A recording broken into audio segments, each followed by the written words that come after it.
어, 신정 새해 그리고 또 구정 새해 될 때마다 우리는 인사말을 할 때 복에 대해서 인사를 하게 됩니다. 복 많이 받아라. 그리고 복을 참 많이 받고 싶다. 이것이 우리의 소원이기도 해요. 근데 그 복 중에 하나는 다산의 복이에요. 그러니까 자녀들이 많았으면 좋겠다 하는 것이 우리들의 복이에요. 요즘은 시대가 많이 바뀌어서 이 자녀가 많은 것이 그렇게 복이 아닌 시대를 살아가는 것 같다는 생각이 들어요. 왜냐하면은 요즘은 뭐 결혼도 미루고 그다음에 출산도 미루게 돼요. 그리고 결혼을 해도 출산을 그리 많이 하는 그런 시대가 아니기 때문에 예전에는 정말 자녀가 많은 것이 복이 되었고 다산이 복이 되어서 참 하나님께서 복을 주셨습니다라고 이렇게 감사했지만은 요즘은 시대가 참 달라졌다. 복의 내용도 달라지고 있다라는 것을 경험하게 됩니다. 그렇지만 적어도 예수님 이전에는 결혼과 출산은 하나님의 인류 구원 계획에 있어서 굉장히 중요한 복이었습니다. 특히 선택받은 민족이 번창하여서 세상 모든 곳으로 흩어져서 온 땅에 충만하고 또 충만인 그 민족에게 또 흩어져서 이 선택받은 민족이 아브라함의 후손들이 모든 민족으로 흩어져서 그들을 하나님께로 인도하는 귀한 역할을 해야 되기 때문에 아브라함의 자손은 많아져야 되는 거예요. 그래야 많이 흩어진 민족들에게 흩어져서 그들을 전부 다 하나님께로 인도할 수 있는 이 구원의 통로의 역할을, 축복의 통로의 역할을 해야 되기 때문에 아브라함의 자손이 많아져야 되는 것이 반드시 이루어져야 될 하나님의 복이었고 인류 구원의 복이었다는 것을 우리는 깨닫게 됩니다. 그런데 이제 예수님 이후로는 이것이 많이 변화를 받게 되었어요. 이제는 이제 혈육의 자손이 아니라 믿음으로 아브라함의 자손이 되게 되고 믿음으로 그리스도인이 하나님의 자녀가 되어서 이제는 믿음으로 하나님의 가족이 되어서 이 믿음의 백성들이 믿음으로 아브라함의 자손이 된 이 사람들이 나아가서 인류 구원을 위해서 하나님 나라 복음을 전파하는 그러한 책임으로 바뀌게 되었습니다. 그래서 이제는 출산보다 더 중요한 것은 전도가 되었어요. 내가 자녀를 많이 낳아서 하나님의 나라가 이루어지는 것이 아니고 내가 전도를 통해서 하나님의 백성이 많아지게 하는 것, 영적인 자녀를 낳는 것이 더 중요한 시대가 되었다라는 것이에요. 그리고 혈육의 가정보다 믿음의 가족이 굉장히 중요한 시점을 살아가고 있어요. 그래서 우리는 이제는 가족이 혈육이 달라도 성씨가 달라도 교회라고 하는 이 믿음의 공동체에 모여서 하나님의 가족이 되고 우리들 한 소망을 가지고 하나님의 이 복음을 전파하자고 하는 새로운 가족을 만들게 되었기 때문에 예수님 이후로는 이 혈육이 중요한 것보다는 믿음의 이 자녀가 더 중요한 시대를 살아가고 있습니다. 그래서 이제는 결혼, 출산 이것이 꼭 복의 통로가 되는 건 아니에요. 결혼 안 해도 출산 안 해도 내가 하나님 앞에 그 말씀을 부여받고 하나님 나라 복음을 내 가슴 속에 새기고 하나님의 나라를 위해서 살아가게 될 때 나를 통해서 만방이 주님께로 돌아오고 죽어가는 심령이 하나님께로 돌아와서 내가 영적인 자녀를 낳게 될 때에는 우리가 하나님의 위대한 보배로운 존귀한 자녀의 삶을 살아갈 수 있게 된 것이에요. 그래서 이제는 예수님 이후로는 다산 이런 것이 큰 복의 근원이 아니고 영적인 자녀를 낳는 것이 더 큰 복이다라는 것을 우리는 깨닫고 있습니다. 그래서 여러분을 축복합니다. 여러분 영적인 의미가 되시길 바랍니다. 영적인 아버지가 되셔서 이제는 믿음의 자손을 믿음의 백성들을 많이 낳는 그러한 위대한 그런 백성들이 되기를 축복합니다. 자, 아브라함이 어쨌든 예수님 이전에 아브라함을 부를 때에는 그때 계획은 이 혈육이 굉장히 중요한 시점이었어요. 그래서 하나님은 아브라함에게 많은 자손을 주겠다라고 약속을 해주시면서 아브라함의 나이 75세 때에 하나님께서 그를 부르셨어요. 부르시고 내가 너를 통해서 큰 민족을 이루고 모든 흩어진 민족의 축복의 통로, 왕 같은 제사장의 역할을 하는 민족이 되겠다라고 이렇게 약속을 던지시고 아브라함을 부르셨어요. 그렇게 아브라함을 부르셨는데 속히 이루어져야 될 이 출산이 지연되고 있었어요. 성경에는 몇 년이 되었다는 것은 언급하고 있지 않는데 제가 짐작하건대 한 7년쯤 흘렀지 않았을까 생각들어요. 7년이 되었는데도 기다리는 자손이 없는 거예요. 출산이 이루어지지 않는 거예요. 그때 아브라함이 하나님께 이제 이야기를 합니다. 기다리다 지친 이 아브라함은 하나님은 나의 몸을 통해서 태어난 자손이 아니고 믿음의 자손이 아닐까 싶어서 자기의 종 엘리에셀, 자기 집의 종 엘리에셀을 통해서 하나님께서 상속자로 삼으시는가 보다 싶어서 하나님 이 엘리에셀을 통해서 상속자로 삼으시고 이 엘리에셀을 통해서 큰 민족을 이루어달라고 하나님께 말씀을 드렸더니 하나님께서 이런지야 노라고 하셨어요. 아니야. 그게 아니고 너의 몸을 통해서 태어날 자손을 통해서 내가 큰 민족을 이루겠다라고 하나님께서 말씀하셨습니다. 그러고 난 다음에 한 3년이 더 흘렀어요. 그래서 10년이 지났지요. 10년이 지났는데 아브라함의 나이가 이제 75세에서 85세가 되었을 때 이제는 아브라함이 지친 게 아니고 사레가 지쳐버렸어요. 기다리다 지친 이 사레가 또 아브라함에게 인간적인 대안을 제시하는 거예요. 어떤 대안을 제시하느냐? 나는 이미 늙어서 출산하기가 힘들게 되었으니 지금까지도 출산을 못하고 있으니 내 몸종 하갈이 있는데 이 하갈을 통해서 대를 잇자. 그러면 어차피 아브라함의 몸을 통해서 후손이 생기는 것이 아니냐? 하나님의 계획이 이루어지는 것이 아니냐라고 이렇게 설득을 했어요. 그랬더니 아브라함이 그것을 좋게 여기고 그 뜻을 따라서 그렇게 사라의 제안에 승낙하게 되는 것이에요. 그래서 하갈을 통해서 그 사라의 몸종인 하갈을 통해서 아들을 낳게 되었는데 그 아들의 이름이 이스마엘입니다. 이스마엘. 지금의 이슬람 민족의 조상, 아랍 민족의 조상 이스마엘을 낳게 됩니다. 그리고 난 다음에 아브라함은 하나님께서 그때도 아무 말씀하지 않으시니까 굳게 믿게 되었어요. 어차피 내 몸을 통해서 나오는 후손이니까 이 이스마엘을 통해서 하나님께서 인류 구원의 역사를 이루시는 것이구나 라고 더욱 큰 확신을 갖게 되었습니다. 그렇게 믿고 살아간 지가 또 13년이 흘렀어요. 하나님은 한마디 하시면은 최소한 10년은 기다렸다가 하시는 말씀이에요. 여러분, 아브라함의 믿음은 그런 믿음이에요. 우리는 1년 동안만 해도 하나님께서 나에게 무슨 감동을 안 주시면은 우리는 하나님이 죽은 하나님이다 생각하지만은 아브라함은 기본이 10년, 그 다음에 13년이에요. 아브라함이 13년이 또 지났을 때 그때 이스마엘은 13살이 되었어요. 그리고 아브라함은 99세가 되고 사라는 89세가 되었어요. 지난 13년 동안 아무 말 하지 않고 침묵하시던 하나님께서 침묵을 깨고 아브라함에게 나타나셔서 말씀을 하시는데 어떤 말씀을 하시느냐? 아브라함의 이름을 바꾸시겠다는 거예요. 아브라함의 이름을 바꾸시겠다. 여러분, 우리는 이름이 있어요. 우리 이름은 어떻게 만들었습니까? 조부모께서 만드는 사람도 있을 것이고 부모님께서 내 이름을 만드신 분들도 있을 거예요. 그런데 그렇게 부모가 만들고 조부모가 만들어준 이름을 우리가 계명을 한다 생각해 보세요. 그 이름을 계명한다는 그 큰 의미가 담겨져 있어요. 뭔가 내 인생에 새로운 삶을 살아보겠다는 큰 결단이 그 속에 담겨져 있어요. 내 이 이름으로는 더 이상 살 수 없다. 나에게 새로운 이름이 필요하다. 새로운 내 삶에 뭔가 변화가 필요하다라고 할 때 이름을 바꾸는 거 아니겠습니까? 그래서 하나님께서 이 아브라함의 이름을 바꾸시는 것을 보게 돼요. 이제 후로는 내 이름을 아브라함이라 하지 아니하고 아브라함이라 하리니 이는 내가 너를 여러 민족의 아버지가 되게 함이니라. 아멘.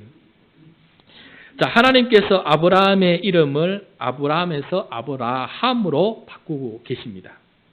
아브라함의 뜻은 존귀한 아버지다라는 뜻이에요. 존귀한 아버지. 근데 아브라함의 이름의 뜻은 오늘 말씀에 나온 것처럼 여러 민족의 아버지다라는 뜻이에요. 그러니까 여러 민족의 아버지가 된다라는 것을 말씀해 주고 있는 것입니다. 이 언약을 하나님께서는 아브라함의 이름에 새기는 것을 보게 돼요. 그래서 하나님께서 이름에다가 그 언약을 완전히 새겨버려요. 평생 사는 동안에 그 이름을 부를 때마다 언약을 생각하게끔 하나님께서 그 이름에다가 하나님께서 언약을 새겨버리는 것을 보게 됩니다.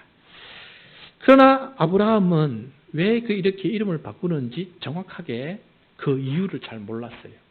자기가 이름을 바꿨으면 알 텐데 자기가 바꾼 게 아니고 하나님이 바꾸신 것이고 또 그렇게 바꾸신 이유도 정확하게 이렇게 말씀하지 않다 보니까 이스마엘을 통해서 여러 민족이 생기나 보다 이 정도 생각에 그쳤던 것이.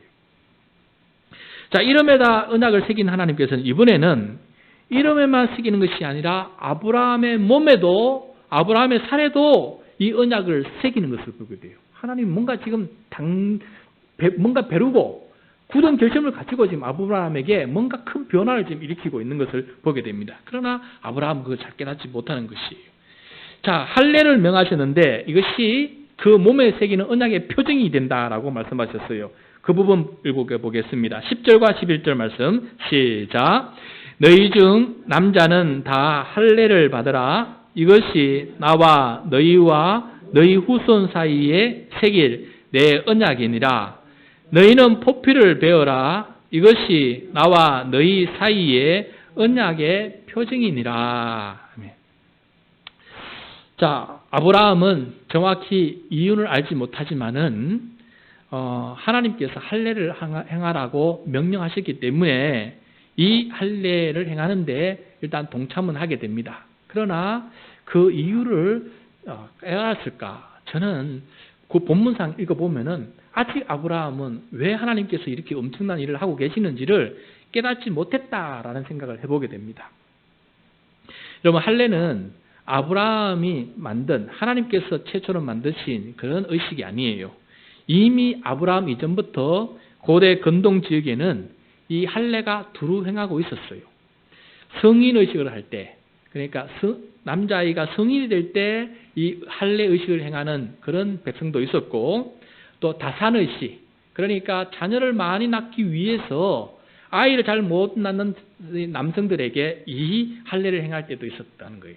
그리고 결혼을 앞두고 있는 그런 남성에게 이 할례를 행할 때도 있었습니다. 그런데 이런 할례는 이미 만년대에 행하고 있었던 그런 풍습이었어요. 그런데 하나님께서 이 풍습을 끌어들여서 아브라함에게 행하라고 하시면서 거기에다가 언약을 하나님께서 의미를 부여해 주는 것을 보게 돼요.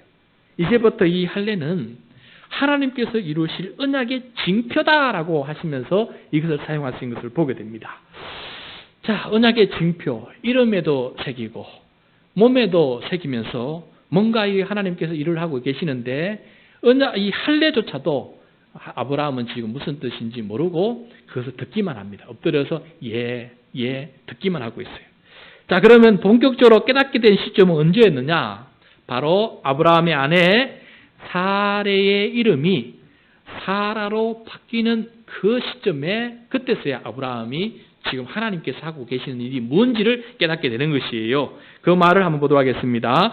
15절 16절 말씀이에요. 15절 16절 시작. 하나님이 또 아브라함에게 이르시되 내 아내 사레는 이름을 사레라 하지 말고 사라라 하라. 내가 그에게 복을 주어 그가 내게 아들을 낳아 주게 하며 내가 그에게 복을 주어 그를 여러 민족의 어머니가 되게 하리니 민족의 여러 왕이 그에게서 나리라. 아멘. 여러분 16절에서 내가 그에게 복을 주어 그가 내게 사레가 아브라함에게 아들을 낳아주게 하며 라고 하나님께서 이제는 정확하게 꼭 집어서 말씀해 주고 있는 것을 보게 됩니다. 그러니까 사레의 이름이 사라로 바뀌면서 하나님께서 하시는 말씀을 통해서 아브라함은 이제 분명한 하나님의 계획을 듣게 되는 것이에요. 하나님의 계획은 종 엘리에셀도 아니었고 하갈의 몸종을 통해서 태어난 이스마엘도 아니었고 자기의 정실 부인 사레를 통해서 태어날 자손이다라는 것을 이제야 분명히 깨닫게 되었습니다. 그런데 문제는 아브라함은 이 이야기를 듣는 순간에 몸은 엎드려 있는데 마음은 비웃고 있었어요. 하나님의 말씀을 비웃고 있었다라는 것이에요. 그 말씀 함께 보도록 하겠습니다. 17절과 18절 말씀이에요. 시작. 아브라함이 엎드려 웃으며 마음속으로 이르되 100세 된 사람이 어찌 자식을 낳을까? 사라는 90세니 어찌 출산하리요? 하고 아브라함이 이에 하나님께 아뢰되 이스마엘이나 하나님 앞에 살기를 원하나이다. 자, 아브라함은 하나님 앞에 엎드려 있어요. 뭔가 듣는 경청은 신용은 하고 있어요. 그런데 그 마음은 웃고 있습니다. 비웃고 있어요. 무엇에 대해 비웃고 있습니까? 하나님께서 하실 일에 대해서 비웃고 있는 것을 보게 됩니다. 여러분, 아브라함 이해되지 않습니까? 우리 모두는 아브라함 이해가 됩니다. 99세, 89세, 내년이 되면 100세, 90세. 물론 그때에는 175세까지 사는 그런 상황이었기 때문에 지금 우리의 나이 개념과 조금 다를 거예요. 그렇지만은 어떻게 그 나이에 아기를 출산할 수 있겠습니까? 그래서 물론 아브라함에게는 그 나이가 되었어도 아직 출산할 능력이 있었어요.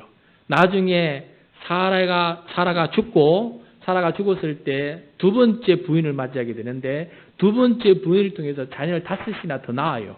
그래서 아브라함의 아들은 8명이라는 말이 나오는 거예요. 그렇지만은 사라는 90세가 될 때까지 자녀를 못 낳았어요. 그러니까 자녀를 낳을 수 없는, 잉태할 수 없는 그런 몸이었기 때문에 아브라함은 속으로 웃었던 거예요. 지금까지 90년 동안 못 낳았는데 어떻게 낳을 수 있습니까? 라고 속으로 이렇게 웃었던 것이에요. 그렇지만은 하나님은 자기의 계획을 견고하게 다시금 알려주십니다. 그리고 그 아들을 낳을 것인데 그 아들의 이름조차도 알려주시는 거예요. 이름조차도 미리 알려주시고 19절 말씀입니다. 시작. 하나님이 이르시되 아니라 네 아내 사라가 내게 아들을 낳으리니 너는 그 이름을 이삭이라 하라. 내가 그와 내 언약을 세우리니 그의 후손에게 영원한 언약이 되리라. 아멘. 하나님은 사라의 몸을 통해 태어날 아들 이삭을 통해서 지금까지 말씀하셨던 그 언약을 이루시겠다라고 말씀해 주면서 그 이름을 이삭이라고 지어라라고 합니다. 하나님의 계획은 확실합니다. 두 번째, 이름이 이삭이라고 지었어요. 여러분, 이삭의 이름의 뜻은 웃음이에요. 웃음.